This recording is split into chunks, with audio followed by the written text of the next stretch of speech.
One of the main reasons why I didn't switch to Cypress 10 at start was exactly this. Cypress Studio was removed in version 10 of Cypress. However, the nice folks at Cypress were asking the community, why did you like the Cypress Studio? What do you think about its removal? And the community replied, and it replied a lot of times, asking in 90% of the cases for the feature to be back.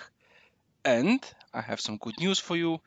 Cypress heard our prayers, and there is now an open branch to reintroduce Cypress Studio in Cypress 10. So be happy. I am happy. We have the tool back. It's a tool which, if you do not know it, I will link a link to a small presentation of how you can use it and what it can do. And if you already know it, you again can be happy. Cypress 10 is back. It is a really nice help to do test automation in Cypress, especially if you are just starting out.